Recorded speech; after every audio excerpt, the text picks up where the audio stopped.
Hello बच्चों, मैं हूं आपसे टॉपर भैया और स्वागत है हमारे प्यारे से यूट्यूब चैनल टारगेट टॉपर 95 में। आज के इस वीडियो में हम आपको क्लास 11th के फिजिक्स का ओरिजिनल पेपर लेकर आ चुके हैं। जो परीक्षा आपका 21 मई को होने वाला है उसमें से तकरीबन 20 क्वेश्चन इसी पेपर से आने वाला है, तो वीडियो के अंत तक बने रहना है। और चैनल पर पहली बार है तो चैनल को जरूर सब्सक्राइब करके वीडियो को लाइक कर लेना है। आप सबको बता दें कि आज का ये पेपर बहुत ही ईजी पेपर होने वाला है और ये भी आपको बता देना चाहते हैं कि ये पेपर 2024 का पेपर है और इस पेपर में एक भी न्यूमेरिकल नहीं पूछा गया था। जो बच्चे डर रहे हैं कि भैया कितना न्यूमेरिकल आएगा, कहीं ज्यादा न्यूमेरिकल तो नहीं आ जाएगा, आपका जो 99% संभावना है इस बार मात्र 2 से 3 न्यूमेरिकल ही पूछा जाएगा या फिर नहीं पूछा जाएगा। ठीक है, तो वीडियो के अंदर बने रहना। चैनल पर पहली बार है, चैनल को जरूर सब्सक्राइब करके वीडियो को लाइक कर लेना है। हमारा यूट्यूब चैनल सबसे बेस्ट यूट्यूब चैनल बन चुका है, इसमें से आपका बहुत बड़ा योगदान है, इसलिए सबको बहुत बहुत धन्यवाद। तो बिना समय गवाए हम लोग सीधा वीडियो को स्टार्ट करते हैं। हम लोगों के सामने देख सकते हैं यहाँ पे पहला क्वेश्चन क्या कहता है।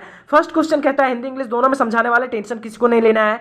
कहता है कि the dimensional formula of work done is the same as the dimensional formula of, यानी कि जो वर्क डन का फार्मूला होता है सेम वही फार्मूला किसका होता है, तो आपको पता होगा एनर्जी का। ये भी क्वेश्चन इस बार के मॉडल पेपर में भी है, तो इसका सही आंसर बताइए क्या हो जाएगा, ऑप्शन नंबर सी। चलिए हम लोगों के सामने दूसरा नंबर क्वेश्चन क्या कहता है।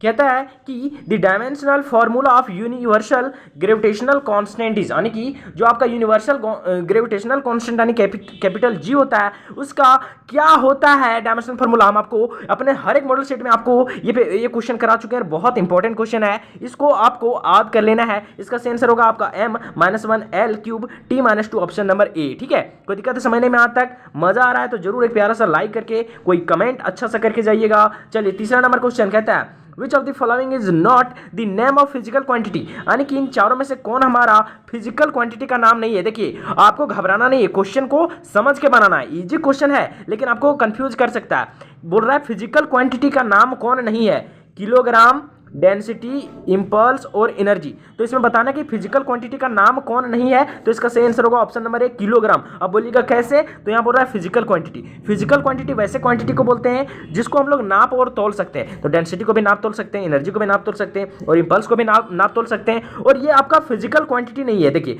फिजिकल क्वांटिटी यानी होती है भौतिक राशियां, और यहाँ पे किलोग्राम भौतिक राशि नहीं, ये भौतिक राशि का एक यूनिट है यानी इकाई है। तो यही वाला हमारा क्या हो जाएगा, गलत हो जाएगा कहने का मतलब, यानी कि यहाँ पूछा नॉट फिजिकल क्वांटिटी, तो यही हमारा सही होगा ना। चलिए कोई दिक्कत है समझने में यहाँ तक, तो पूरा एकदम समझ लेना कि क्वेश्चन बोल क्या रहा है और हमें उसको कैसे सॉल्व करना। बहुत आसान रहेगा, लेकिन आप क्या होइएगा कि पेपर दे के आइएगा और पूरा खुश रहिएगा, पता चलेगा कि हम गलत बना दिए। ठीक है, तो जब तक आपका ये भाई है आपका हर एक गलती को ध्यान में रखेगा, आपको बिल्कुल भी टेंशन नहीं लेना है। 4 नंबर क्वेश्चन कहता है which SI unit is use to measure luminous intensity, यानी कि जो लुमिनियस इंटेंसिटी होता है यानी कि ज्योति तीव्रता को मापने के लिए किस एसआई यूनिट का प्रयोग किया जाता है। आपको पता होगा कैंडेला का यूज किया जाता है, सीडी। ऑप्शन नंबर ए हम लोग का क्या हो जाएगा, 4 का सही हो जाएगा। बहुत इजी क्वेश्चन आया था 2024 में। हमको लगता है कहीं आप लोग 2024 में एग्जाम देते ना तो हमको लगता है 40 में से आप 40 ले आते। आपको पूरा पेपर देखने के बाद बहुत मजा आने वाला है, ऐसा ही पेपर इस बार आने वाला है, आपको बिल्कुल भी नहीं डरना है। और जब तक हम हैं तब तक तो डरने का सवाल ही नहीं है।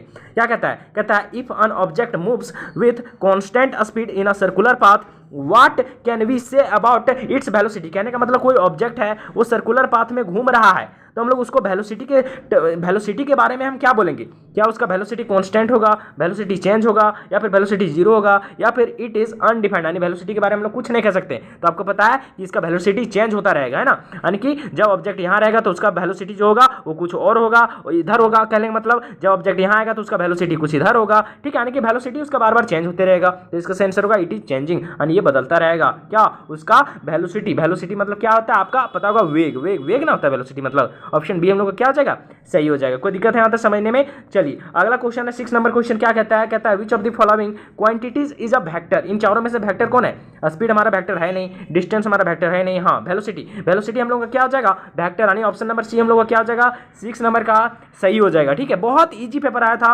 आपको बहुत मजा आने वाला है, आपको बिल्कुल भी नहीं टेंशन लेना है। देखिए हिंदी वालों के लिए पढ़ना जरूरी है क्या, आप लोग समझ सकते हैं कि नहीं। चलिए हम लोग के सामने 7वां नंबर क्वेश्चन कहता है which equation of motion can be use to find the final velocity when initial velocity, displacement and acceleration are known। कहने का मतलब क्या है कि बताना है कि इन चारों में से कौन ऐसा इक्वेशन है जिससे हम लोग क्या फाइंड कर सकते हैं, फाइनल वेलोसिटी।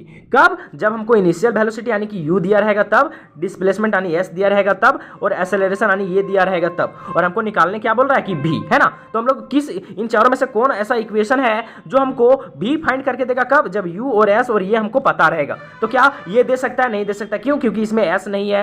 क्या ये दे सकता है? हाँ, ये s है, u है, लेकिन इसमें v नहीं है, तो हमको v कैसे देगा? तो ये गलत हो जाएगा। अब सही देखिए, इसमें तीनों है और इसमें भी तीनों, यानी ये दोनों में से कोई हमको दे सकता है, ठीक है। लेकिन देखिए ये वाला आपका गलत लिखा गया इक्वेशन ही, क्योंकि v बराबर u प्लस 2as कभी सुने आप? नहीं। हाँ, ऑप्शन नंबर डी हम लोग का सही हो जाएगा, यानी कि v स्क्वायर बराबर u स्क्वायर प्लस 2as। तो इसका सही आंसर क्या हो जाएगा आपका? Option number D. कोई दिक्कत है यहाँ तो समझने में? तो ऑप्शन डी हम लोग का क्या हो जाएगा? सही हो जाएगा। कोई दिक्कत? अगला क्वेश्चन क्या कहता है, देख सकते हैं यहाँ पे आपके सामने 8 नंबर क्वेश्चन कहता है कि if two vector are equal in magnitude and opposite its direction they are resultant in. देखिए दो वेक्टर है, क्या है? दो वेक्टर है, ठीक है। मान लेते हैं ये वेक्टर ये है और बी है, ठीक है। कहता है कि इसका जो मैग्नीट्यूड है वो इक्वल, यानी कि मान लेते हैं ये 5 है तो इसका भी वैल्यू कितना है? 5 है, लेकिन इसका डायरेक्शन उल्टा है, यानी ये इधर है तो ये इसका ऑपोजिट डायरेक्शन में। तो इसका रिजल्टेंट आपको पता है कि जब भी दो वेक्टर का मैग्नीट्यूड इक्वल रहता है और उसका डायरेक्शन ऑपोजिट रहता है तो उसका रिजल्टेंट हमेशा 0 आता है। आपको ये पता होना चाहिए, ठीक है। तो इसका सही आंसर क्या हो जाएगा? 8 नंबर का ऑप्शन नंबर सी हम लोग का क्या हो जाएगा? सही हो जाएगा, ठीक है। बहुत इजी पेपर है, 40 क्वेश्चन, आपको बहुत मजा आने वाला है। आप ऐसे ही बना दीजिएगा बिना तैयारी का, कहीं ये क्वेश्चन आपका आया रहता तब। लेकिन हाँ, हमको तैयारी बेस्ट करके जाना है। आसान क्वेश्चन आएगा तब तो बल्ले बल्ले, और टफ क्वेश्चन आएगा तो तैयारी बेहतरीन रहेगी तब ना अच्छा रिजल्ट आएगा। और आपका ये भाई है, आपको 5 मॉडल सेट दे चुका है, पता ना, फिजिक्स का, और साथ ही पिछले 5 साल का ये PYQ करा रहा है। बस आपको इतना और इतना कंप्लीट करके जाना है, और एक जैक जो मॉडल सेट जारी किया है, सो इतना करके जाइए, आपका 40 में से 40 आएगा। आप हम पर भरोसा कीजिए, जब एग्जाम देकर आइएगा ना तब बोलिएगा भैया सही बोल रहे थे आप। और सारा जो हमारा मॉडल सेट बना हुआ है उसका वीडियो का लिंक इसी वीडियो के डिस्क्रिप्शन में है, आप जाइए। आप पहली बार है तो देख सकते हैं, बाकी लगभग बच्चे उसको 10-10 हज़ार बच्चे देखें तो खैर कोई, आप कहीं नहीं देखें तो आप देख सकते हैं। बाकी खैर आप तो रेगुलर वीडियो जो और आएगा कुछ इंपॉर्टेंट क्वेश्चन का उसको तो देखना ही है, ठीक है। तो हम लोग क्या बोलते हैं 9 नंबर क्वेश्चन ये भी करा चुके हैं आपको, और हमको लगता है ये क्वेश्चन इस बार के मॉडल सेट में भी है। क्या कहता है? कहता है the scalar product of two vector is also known as, यानी कि दो वेक्टर का स्केलर प्रोडक्ट को हम लोग क्या बोलते हैं पता है? क्रॉस प्रोडक्ट बोलते हैं, डॉट प्रोडक्ट बोलते हैं, स्केलर प्रोडक्ट बोलते हैं, या फिर वेक्टर मल्टीप्लिकेशन क्या बोलते हैं हम लोग? डॉट प्रोडक्ट बोलते हैं, है कि नहीं। ऑप्शन नंबर क्या हो जाएगा हम लोग का? बी सही हो जाएगा, ठीक। अगला क्वेश्चन देख सकते हैं हम लोग के सामने 10वां नंबर क्वेश्चन क्या कहता है? 10 नंबर क्वेश्चन कहता है कि in projectile motion the horizontal component of velocity remains, है ना। क्या होता है? कांस्टेंट होता है, इंक्रीज करता है, डिक्रीज करता है, या फिर 0। तो ये आपका जो प्रोजेक्टाइल मोशन होता है क्या होता है आपका? ये जो प्रोजेक्टाइल मोशन होता है यहाँ से, ऐसे जो प्रोजेक्टाइल मोशन होता है किसी ऑब्जेक्ट को हम जब फेंकते हैं, तो कहता है इसका जो हॉरिजॉन्टल कंपोनेंट होगा किसका? वेलोसिटी का, वो क्या होगा आपका? तो वो हमेशा कांस्टेंट होता है। क्या होता है? हमेशा कांस्टेंट। तो 10वां का सही आंसर हो जाएगा ऑप्शन नंबर ए। और ये सब सारा क्वेश्चन आपको पहले से भी करा चुके हैं, बस आपको एक बार पेपर जब देख लीजिएगा ना तो आपको भरोसा हो जाएगा, नहीं हाँ भैया ऐसा ही क्वेश्चन आता है, ठीक है। तो आपको बस PYQ 5 करना है और 5 मेरा मॉडल सेट, उसके बाद देखेंगे कौन ऐसा क्वेश्चन नहीं बनेगा। देखिए ये भी क्वेश्चन आपको 2-2 मॉडल सेट में करा चुके हैं, और ये 2020 में भी पूछा गया था ये क्वेश्चन, 2022 में भी ये क्वेश्चन पूछा गया था, और मॉडल सेट में भी। तो बहुत इंपॉर्टेंट क्वेश्चन है, तो आपको बिल्कुल भी नहीं डरना है, ठीक है। क्वेश्चन से ना डरना है, ना एग्जाम से डरना है, एकदम गर्दा उड़ा के आना, 40 में 40 लाना है, उसके बाद फिर आप हमसे मिलिएगा, ठीक है। ऑनलाइन में एकदम लाइव आएंगे उस दिन। क्या कहता है क्वेश्चन? कहता है ball of mass m strike a rigid wall with velocity u, कहता है and rebounds with the same speed, कहता था impulse imparted to the ball by the wall is. कहने का मतलब क्या है कि एक बॉल है जिसका मास m है, ये टकराता है एक रिजिड वॉल से। किससे टकराता है? मान लेते हैं एक दीवार से, ठीक है। तो कहता है उसका टकराता है u वेलोसिटी से। किससे? u वेलोसिटी, ठीक है। फिर रिबाउंड्स होता है, टकरा के बाद वापस आता है, ठीक है। कहता है कि सेम स्पीड से, यानी ये भी स्पीड कितना रहता है u, लेकिन ये अपोजिट स्पीड है तो ये हो जाएगा माइनस, क्या हो जाएगा? माइनस। को दिक्कत? तो कहता है कि इस पर जो इंपल्स है वो कितना लगेगा, है ना। तो इंपल्स आपको पता है कि चेंज इन मोमेंटम, और यहाँ पे जा रहा था तब इसका मोमेंटम क्या हो जाएगा? हमारा मोमेंटम बराबर क्या होता है? P बराबर m भी, यानी कि m, और यहाँ पे इसका वेलोसिटी u है तो m u हो जाएगा यहाँ पे, और इसका ये है आपका इनिशियल मोमेंटम, ठीक है। इसका फाइनल मोमेंटम यानी कि P2 हम लोगों को क्या हो जाएगा? P2 या फिर PF बोल सकते हैं, P फाइनल क्या हो जाएगा हमारा? m मास है, और वेलोसिटी इसका हो जाएगा माइनस u, कहने का मतलब तो यहाँ हो जाएगा माइनस mu, ठीक है। अब आपका इंपल्स क्या आता है? इंपल्स कैसे निकालते हैं? P2 minus P1, P2 minus P1 ऐसे निकलता है ना। अब P2 माइनस P1, अब देखिए यहाँ पे P2 हमारा है माइनस mu, ये है ना, और फिर माइनस P1 हमारा mu है। अब देखिए mu और माइनस mu माइनस 2mu, तो इसका सही आंसर क्या हो जाएगा आपका? Option number D. कोई दिक्कत है समझने? बहुत इजी है, आपको बिल्कुल भी नहीं डरना है। एग्जाम की धज्जियां उड़ने वाली इस बार, क्योंकि हम आ गए ना आप सबों के लिए, आप सबों की तैयारी कराने के लिए हम आ गए, तो फिर डरने का ही करिए बाबा।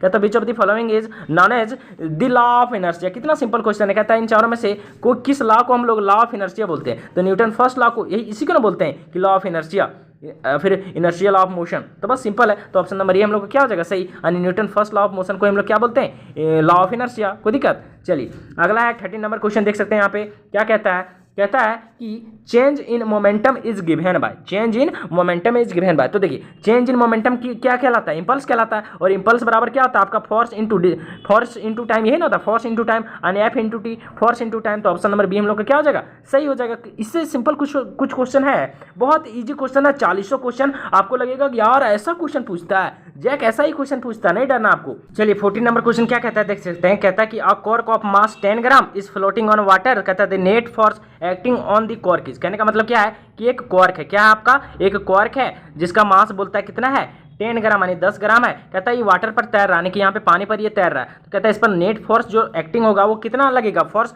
तो देखिए ये पानी पर तैर रहा है, इसका मतलब क्या है कि इस पर फोर्स 0 होगा। क्यों, क्योंकि ये कहीं नीचे वाला फोर्स जो mg रहता है वो ज़्यादा रहता, तो ये तैरता नहीं, इसको नीचे खींच लेता है ये फोर्स। और कहीं ऊपर वाला फोर्स जो लगता है वो कहीं ज़्यादा रहता, तो ये कॉर्क यहाँ नहीं तैरता, ऊपर चला जाता है कि नहीं। तो कहने का मतलब दोनों फोर्स इक्वल है तब ना ये बीच में तैर रहा है। तो इसका मतलब क्या है कि नेट फोर्स 0 हो जाएगा। तो इसका सेंसर होगा ऑप्शन नंबर डी, है ना। मजा आ रहा ना आपको क्वेश्चन बनाने में। अगला क्वेश्चन देखिए कितना सिंपल क्वेश्चन कहता है एनर्जी क्या है, तो capacity of doing work, rate of doing work, या फिर चेंज इन ऑफ वर्क, या फिर नन ऑफ दिस।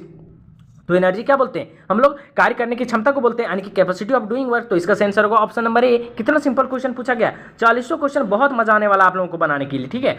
क्या कहता है अगला क्वेश्चन, कहता है कि area under force displacement curve represent, यानी कि जो फोर्स और डिस्प्लेसमेंट का जो कर्व होता है, यानी कि एक तरह से ग्राफ होता है, वो हमको क्या देता है। तो आपको देख सकते हैं इधर मान लेते हैं फोर्स है, इधर आपका डिस्प्लेसमेंट है, ठीक है। इसका जो एरिया होगा यहाँ पे, एरिया जो बनेगा इसके ग्राफ से, वो क्या देगा, तो वर्क डन देता है। क्या देता है, वर्क डन। और इसका सेंसर हो जाएगा ऑप्शन नंबर डी। और आपको हम दूसरा तरीका भी सिखाएं आपको, यहाँ पे जब पूछ रहा है फोर्स इंटू डिस्प्लेसमेंट, फोर्स और डिस्प्लेसमेंट है ना, तो यहाँ पे फोर्स डिस्प्लेसमेंट में हम लोग रिलेशन देखेंगे। तो आपको पता होगा कि W बराबर होता है एफ डॉट एस, ही ना होता है। तो फोर्स और डिस्प्लेसमेंट पूछ रहा है, तो बच गया हमारा क्या, वर्क डन। तो वर्क ही देगा, यही कह रहा था वर्क और फोर्स का ग्राफ, तो क्या देगा, डिस्प्लेसमेंट। यही कह रहा था डिस्प्लेसमेंट वर्क ग्राफ, तो क्या देता, फोर्स। खैर ऐसा होता नहीं है, लेकिन कहीं हो तो समझ में आ रहा है ना। हम लोग को ये फॉर्मूला पता रहेगा तो हम लोग नहीं बोल देंगे, जो दो चीज दिया रहेगा उसको छोड़ के तीसरा आंसर हो जाएगा, ठीक है ना। तो यहाँ पे दिया आपका फोर्स और डिस्प्लेसमेंट, तो छूट क्या गया, देखिए फोर्स और डिस्प्लेसमेंट दिया तो छूट क्या गया, वर्क डन। तो वर्क डन हमको देगा इसका रिजल्टेंट, कोई दिक्कत। तो यहाँ पे सही आंसर क्या हो जाएगा, ऑप्शन नंबर डी। समझ में आ गया ना, बहुत इजी क्वेश्चन है। आपको बस हम हैं जब तक और हम समझा रहे हैं आपको, तब तक बिल्कुल भी नहीं डरना है। हम पूरी जी जान लगा दे रहे हैं एकदम, क्या बोलें आपको यार, छोड़ दो यार, बस बहुत प्यार कर रहे हैं आप लोग हमसे, और इसलिए हम भी आपके लिए पूरी मेहनत कर रहे हैं। तो खैर ये सब अलग की बातें, हम लोग सीधा क्वेश्चन पे आते हैं कि नहीं, कम बातें करेंगे अब। कहता है in perfectly in elastic collision is, यानी कि जो परफेक्ट इलास्टिक कॉलिजन होता है उसमें से क्या होगा, only momentum is conserved, only kinetic energy is conserved, या फिर momentum and kinetic energy both are conserved, या फिर नन ऑफ दिस। तो परफेक्टली जो इलास्टिक कॉलिजन होता है उसमें से क्या होता है बताइए। तो इसका सही आंसर हो जाएगा आपका कि ओनली मोमेंटम इज कंजर्व्ड, ठीक है। तो ऑप्शन ये हम लोग का सही हो जाएगा। अगला देखिए 18 नंबर क्वेश्चन क्या कहता है आप लोगों के सामने, कहता है कि in an athlete does 500 joule of work in 4 second, what is his power output. अब देखिए कितना सिंपल क्वेश्चन है, यहाँ पे हमको बोल रहा है पावर निकालने बोल रहा है कि पावर क्या होगा, कब, जब एथलीट जो होगा वो 500 जूल काम करेगा, यानी कि W बराबर कितना, वर्क डन 500 W बराबर कितना हम लोगों का 500 जूल। कोई दिक्कत है, देखिए टाइम दे दिया हम लोग को कितना, 4 सेकेंड। और पूछ क्या रहा है हमको, देखिए पावर पूछ रहा है, क्या पूछ रहा है, पावर। तो आपको पता है कि P बराबर वर्क डन, मतलब P बराबर W/T, यही ना होता है। पावर क्या, कार्य करने की दर को, यानी कि W/T है ना, कार्य करने की क्षमता को ना बोलते हैं शक्ति, यानी कि W/T। W का वैल्यू कितना है 500, T कितना है हमारा 4, तो देखिए 500 और यहाँ पे भागा देंगे 4 से, तो देखिए 4 से कटेगा कितना बार में, देखिए 4 एकम 4 पूरी कट गया, यहाँ बचा 10, 4 दूनी 8 है ना, फिर बचा है 2 और 20, तो हो गया 4 5 20, तो बच गया 125 बचा, कितना बचा 125। अब भागा देके देख लीजिएगा आएगा कितना 125। तो हमारा सही आंसर हो जाएगा पावर 125 वाट्स। कोई दिक्कत है समझने में, बहुत इजी क्वेश्चन। अब इससे इजी क्वेश्चन आपको बताइए कुछ हो सकता है। कहता है अगला question, the product of moment of inertia and angular velocities, है ना, मोमेंट ऑफ इनर्शिया और एंगुलर वेलोसिटी का प्रोडक्ट आपको हमको क्या देता है। तो आपको पता होगा कि यहाँ पे जो मोमेंट ऑफ इनर्शिया बोले तो आई, और एंगुलर वेलोसिटी बोले तो ओमेगा। तो आई इंटू ओमेगा बराबर क्या होता है बताओ, एल होता है। एल मतलब क्या हो गया, एंगुलर मोमेंटम। तो इसका सही आंसर बताइए क्या होता है, ऑप्शन नंबर डी। इससे सिंपल है कुछ धरती में, कुछ नहीं है यार। क्या कहता है अगला क्वेश्चन देखिए 20 नंबर क्वेश्चन कहता है what is the unit of radius of gyration. अब बताइए रेडियस ऑफ जायरेशन का यूनिट पूछा है, क्या होता है? मीटर होता है। ऑप्शन नंबर सी हम लोग का क्या हो जाएगा? सही हो जाएगा। चलिए अगला क्वेश्चन क्या कहता है 21 नंबर क्वेश्चन देख सकते हैं, कहता है कि rotational kinetic energy is equal to. अब देखिए रोटेशनल काइनेटिक एनर्जी जो होता है वो किसके बराबर होता है? वो होता है आपका हाफ ओमेगा स्क्वायर के बराबर, है ना। तो ऑप्शन नंबर सी हम लोग का क्या हो जाएगा? सही हो जाएगा, हाफ आई ओमेगा स्क्वायर के बराबर। ठीक है, तो 21 का सही आंसर हो जाएगा आपका ऑप्शन नंबर डी। 21 का क्या हो जाएगा? Option number D. चलिए अगला क्वेश्चन हम लोग के सामने 22 नंबर क्वेश्चन क्या कहता है, देखिए ये भी सिंपल क्वेश्चन है। ये तो हमको लगता है 3-4 साल 5 साल रिपीट करते रहता है ये कॉन्सेप्ट। कभी इस पर पूछ देगा, कभी इस पर पूछ देगा, है ना, तो कभी इस पर पूछ देगा। तो इसको थोड़ा सा समझ लेना है, तीनों आपको याद कर लेना कि कब क्या होता है तब क्या पूछता है। और हम सारा क्वेश्चन ये सब करा चुके हैं। कहता है what is the moment of inertia of a solid cylinder of mass m and radius r about it's on axis. कहने का मतलब क्या है कि कोई एक सॉलिड सिलेंडर है, उसका हमको क्या निकालना है? Moment of inertia. कब? जब उसका मास m रहेगा और रेडियस r रहेगा। ठीक है, तो इसका क्या हो जाएगा आपका बताइए मोमेंट ऑफ इनर्शिया। तो 22 का जो आप लोगों का सही आंसर हो जाने वाला है वो जाने वाला आपका हाफ m r²। कोई दिक्कत? तो इसका सही आंसर होगा ऑप्शन नंबर बी।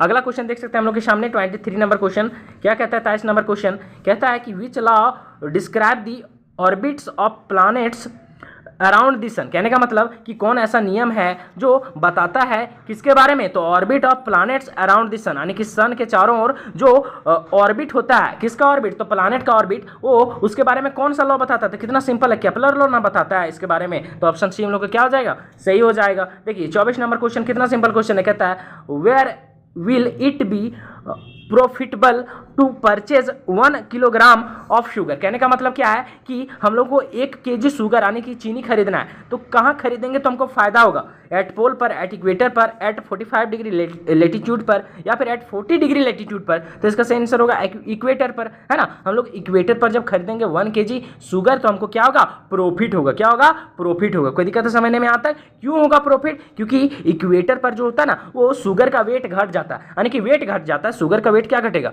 वेट ही घट जाता है। तो कोई भी चीज़ खरीदेंगे तो हमको फायदा होगा ना, ज़्यादा चढ़ेगा, ज़्यादा मतलब अमाउंट में हम लोग को मिल जाएगा वो। तो इसका सही आंसर क्या हो जाएगा आपका? Option number B. समझ में आ रहा है ना आप लोगों को? चलिए अगला क्वेश्चन देखिए क्या कहता है, कितना सिंपल क्वेश्चन है। कहता है gravitational force is a dash force. Gravitational force क्या होता है? कॉन्टैक्ट फोर्स होता है, लॉन्ग रेंज फोर्स होता है, इलेक्ट्रोमैग्नेटिक फोर्स होता है, या फिर नॉन ऑफ दे। तो कितना सिंपल क्वेश्चन है, सही आंसर हो जाएगा option number B, long range force. कौन सा हो जाएगा? Long range force. क्यों? क्योंकि ग्रेविटेशनल फोर्स आप कितनों दूरी पर चल जाइए, हमेशा 2 ऑब्जेक्ट के बीच में ग्रेविटेशनल फोर्स वर्क करता है। तो इसलिए हम लोग बोलते हैं इसको लॉन्ग रेंज फोर्स, यानी कि कितनों भी दूरी पर रहेगा ये हमेशा वर्क करता रहेगा। समझ में आ रहा है ना? तो इसका सही आंसर क्या हो जाएगा? लॉन्ग रेंज फोर्स, यानी ऑप्शन नंबर बी। अगला क्वेश्चन देखिए 26 नंबर क्वेश्चन क्या बोलता है, कहता है the restoring force per unit area is known as. क्या बोलते हैं उसको? स्ट्रेस बोलते हैं, है ना। तो 26 का सही आंसर बताइए क्या हो जाएगा? ऑप्शन नंबर सी हम लोग का क्या हो जाएगा? सही हो जाएगा। ठीक है, चलिए अगला क्वेश्चन हम लोग के सामने देख सकते हैं 27 नंबर क्वेश्चन क्या कहता है, कहता है कि Hooke's law states that. Hooke's law क्या कहता है? हुक्स लॉ कहता है कि stress is directly proportional to the strain. ये नहीं कहता हुक्स लॉ। तो ऑप्शन नंबर ए हम लोग क्या हो जाएगा? सही हो जाएगा। बताइए इससे भी सिंपल क्वेश्चन कभी पूछ सकता है आप लोगों को, बहुत आसान क्वेश्चन इस बार भी आने वाला है, बिल्कुल भी नहीं आप लोगों को टेंशन लेना है। हम जितना तैयारी करा दिए इतने काफी है, लेकिन हाँ थोड़ा और हम लोग तैयारी कर लेंगे ताकि आपका और अच्छा मार्क्स आए। चलिए 28 नंबर क्वेश्चन देख सकते हैं हम लोग के सामने क्या कहता है, कहता है कि लिक्विड प्रेशर डिपेंड्स अपॉन, यानी कि जो लिक्विड पर प्रेशर लगेगा वो किस पर डिपेंड करेगा? Area of the liquid surface पे, या फिर shape of the liquid surface पे, height of the liquid column पे, या फिर डायरेक्शन पे। तो बताइए इसका सही आंसर क्या हो जाएगा? 28 का हो जाएगा सही answer option number C, height of the liquid columns पे। क्यों डिपेंड करता है height of the liquid column पे? क्योंकि आपको पता होगा कि इस पर जो प्रेशर लगेगा, यानी कि पी जो हम लोग का होता है वो होता है आपका एच ओमेगा जी, यही ना होता है, यानी कि प्रेशर हम लोग का हाइट पर डिपेंड करेगा, ओमेगा यानी कि होता है डेंसिटी पर डिपेंड करेगा। ठीक है, तो देखिए यहाँ पे कहीं भी डेंसिटी नहीं है, डेंसिटी ने सिर्फ हमको हाइट मिल रहा है ना। चलिए तो इसका सही आंसर क्या हो जाएगा? आपको ऑप्शन नंबर सी हो जाएगा। बताइए इससे सिंपल कुछ है यहाँ पे। अगला देखिए 29 नंबर क्वेश्चन क्या कहता है आप लोगों के सामने, कहता है कि the unit of surface tension is same as that. कहने का मतलब कि जो यूनिट होता है किसका? सरफेस टेंशन का, सेम वही यूनिट किसका होता है? Surface energy per unit volume का, फोर्स पर यूनिट एरिया का, या फिर surface energy per unit area का, या फिर surface energy per unit length का, है ना। तो बताइए इसका सही आंसर क्या हो जाएगा? 29 नंबर का हो जाएगा आपका कि surface area per unit area, यदि surface energy per unit area का। ठीक है, तो इसका सही आंसर हो जाएगा ऑप्शन नंबर सी। देखिए अगला क्वेश्चन देखिए हम लोग के सामने 30 नंबर क्वेश्चन क्या कहता है। देखिए एक भी आपको न्यूमेरिकल ऐसा लगा कि हार्ड है, न्यूमेरिकल है ये नहीं है। चलिए 30 नंबर क्वेश्चन क्या कहता है, कहता है कि in which substance does conduction mode of heat transfer take place. कहने का मतलब क्या है कि इन चारों में से कौन ऐसा सब्सटेंस है जिसमें से क्या होगा, कंडक्शन मोड में हीट का ट्रांसफर होगा। तो इसका सही आंसर क्या आ जाएगा, ऑप्शन नंबर ए, सॉलिड में। सॉलिड में कंडक्शन मोड बोले तो कि चालन विधि से हीट ट्रांसफर होगा, चालन विधि से। चालन विधि किसमें होगा, आपका सॉलिड में, है ना। तो इसका सही आंसर आप लोग क्या आ जाएगा, ऑप्शन नंबर ए। कोई दिक्कत है समझने में, तीन होता है ना, तीन विधि, चालन, समूहन, विकिरण, है ना। तो इसका सही आंसर क्या आ जाएगा, वैसे बता ही दिए। क्या कहता है 31 नंबर क्वेश्चन, कहता है which of the following material has the highest specific heat capacity. इन चारों में से किसका हाईएस्ट स्पेसिफिक हीट कैपेसिटी होगा, आइस का, ग्लास का, आयरन का या फिर वाटर का। तो इसका सही आंसर क्या हो जाएगा आपका, वाटर। ठीक है, तो 31 का सही आंसर होगा ऑप्शन नंबर डी। कोई दिक्कत, देखिए कितना सिंपल सिंपल क्वेश्चन पूछा है। अगला क्वेश्चन भी देखिए कितना सिंपल है, ये भी क्वेश्चन हम आपको करा चुके हैं। कहता है the zeroth law of thermodynamics leads to the concept of, किसके बारे में बताता है, टेम्परेचर के बारे में। ये इसी का ना कॉन्सेप्ट देता है थर्मोडायनेमिक्स का, zeroth law. Option number D हम लोग क्या हो जाएगा, 32 का सही हो जाएगा। ठीक है, चलिए बस अब 7-8 क्वेश्चन बचा है, तुरंत हो जाएगा। क्या कहता है क्वेश्चन, देख सकते हैं यहाँ पे। कहता है कि इन cyclic process work done by the system is, क्या होता है, जीरो होता है साइक्लिक प्रोसेस में वर्क डन। ऑप्शन नंबर हम लोग का ये क्या हो जाएगा, 33 का सही हो जाएगा। अगला क्वेश्चन देखिए 34 नंबर क्वेश्चन क्या कहता है। 34 नंबर क्वेश्चन कहता है कि average kinetic energy of the molecules of a gas is directly proportional to the, यानी कि जो एवरेज काइनेटिक एनर्जी होता है किसका, तो गैस के मॉलिक्यूल का, वो किसके डायरेक्टली प्रोपोर्शनल होता है, प्रेशर के, वॉल्यूम के, टेम्परेचर के, या फिर नन ऑफ दिस। तो इसका बताइए सही आंसर क्या हो जाएगा आपका, सही आंसर हो जाएगा टेम्परेचर के, ऑप्शन नंबर सी। चलिए अगला क्वेश्चन देख सकते हैं 35 नंबर क्वेश्चन क्या कहता है। कहता है if car tyres are hot, ठीक है, कहता है pressure of gas molecule in them would be. कहने का मतलब क्या है कि एक कार है ना, एक कार गाड़ी है जिसका टायर जो होता है वो गर्म हो जाता है, हॉट हो जाता है। तो जो प्रेशर लगेगा किस पर, गैस मॉलिक्यूल पर, वो क्या होगा, हाई हो जाएगा, लो हो जाएगा, या फिर सेम एज बिफोर हीटिंग, या फिर मे बी हाई और लो। तो इसका सही आंसर क्या हो जाएगा, हाई हो जाएगा, है ना। यानी कि जो गैस मॉलिक्यूल पर प्रेशर लगेगा वो भी हाई हो जाएगा, यानी ऑप्शन नंबर ये हम लोग को क्या हो जाएगा, 35 का सही हो जाएगा। अगला क्वेश्चन देखिए 36 नंबर क्वेश्चन हम लोग के सामने क्या कहता है। कहता है कि विच of the following quantities remains constant for a simple harmonic oscillator. तो सिंपल हार्मोनिक ऑसिलेटर में बताना है क्या हम लोगों का कांस्टेंट होता है, क्या वेलोसिटी कांस्टेंट होता है, फ्रीक्वेंसी, एम्पलीट्यूड, या फिर डिस्प्लेसमेंट, क्या कांस्टेंट होता है। तो इसका सही आंसर हो जाएगा आपका एम्पलीट्यूड, ऑप्शन नंबर सी। ठीक है, अगला क्वेश्चन देखिए आपका 37 नंबर क्वेश्चन क्या कहता है। कहता है which of the following in a necessary condition for SHM, यानी कि सिंपल हार्मोनिक मोशन के लिए सबसे नेसेसरी कंडीशन, यानी सबसे जरूरी कौन सा चीज होता है, फ्रिक्शन लगना, या फिर नॉन लिनियरिटी होना, या फिर इलास्टिसिटी होना, या फिर ग्रेविटी होना। तो सिंपल हार्मोनिक मोशन तभी होता है जब आपका क्या होगा, बता दीजिए, जब आपका इलास्टिसिटी होगा ना। तो ऑप्शन नंबर सी हम लोग क्या हो जाएगा, सही। अगला क्वेश्चन देखिए 38 नंबर क्वेश्चन क्या बोलता है। कहता है कि which physical quantity does the amplitude of SHM represents, है ना। यानी कि बताना है कि इन चारों में से कौन ऐसा फिजिकल क्वांटिटी है जिसका जो एम्पलीट्यूड होगा वो कौन रिप्रेजेंट करता है, simple harmonic motion. Maximum speed, maximum displacement, maximum acceleration, या फिर मैक्सिमम टाइम पीरियड। तो बताइए इसका सही आंसर क्या हो जाएगा आपका maximum acceleration, option number C. बस अब 2 क्वेश्चन बचा है, देख सकते हैं 39 नंबर क्वेश्चन क्या कहता है। 39 नंबर क्वेश्चन कहता है कि व्हाट टाइप ऑफ वेव, क्या कहता है, what type of wave are produced in a vibrating string और ऑर्गन पाइप, यानी कि किस टाइप का जो वेव होता है वो प्रोड्यूस होता है, यानी कि उत्पन्न होता है किस में, तो आपका वाइब्रेटिंग स्ट्रिंग में और आपका ऑर्गन पाइप में। तो देखिए यहाँ पे आपका जो आंसर होगा ना वैसे सही हो जाएगा आपका लॉन्गिट्यूडनल वेव। ठीक है, लेकिन आपको बता दें कि जो होता है आपका वाइब्रेटिंग स्ट्रिंग, उसमें जो वेव प्रोड्यूस होता है उसको बोलते हैं ट्रांसवर्स वेव, और जो आपका होता है ऑर्गन पाइप उसमें होता है लॉन्गिट्यूडनल वेव। ठीक है, तो हम लोग सही, वैसे नियम से होना चाहिए ए और बी दोनों, ठीक है, लेकिन नहीं है तो हम लोग मारेंगे सही किसको, लॉन्गिट्यूडनल वेव को, क्योंकि ये ज़्यादा क्या है आपका एक्यूरेट है। ठीक है, तो ऑप्शन नंबर बी हम लोग का क्या हो जाएगा, सही हो जाएगा। चलिए लास्ट नंबर क्वेश्चन हम लोग के सामने देख सकते हैं क्या कहता है। 40 नंबर क्वेश्चन कहता है which property of sound wave is responsible for the formation of beats, यानी कि बीट्स के फॉर्मेशन के लिए कौन सा जो होता है वो टर्म जो है, कौन सा प्रॉपर्टी जो है किसका, साउंड वेव का, जो रिस्पॉन्सिबल होता है किसके लिए, बीट्स के लिए। तो इसका आंसर क्या होगा, एम्पलीट्यूड, वेवलेंथ, फ्रीक्वेंसी, या फिर स्पीड। तो इसका सही आंसर बताइए क्या हो जाएगा आपका, एम्पलीट्यूड, ऑप्शन नंबर ए हम लोग को क्या होगा, सही होगा। समझ में आ गया। चलिए ऐसा ही क्वेश्चन आने वाला, बहुत इजी क्वेश्चन, आपको बिल्कुल भी नहीं डरना है। तो आपको ये वीडियो कैसा लगा कमेंट में जरूर बताएं। बाकी और इंपॉर्टेंट क्वेश्चन के लिए और इंपॉर्टेंट वीडियो के लिए हमारे चैनल को सब्सक्राइब करके चैनल पर बने रहें।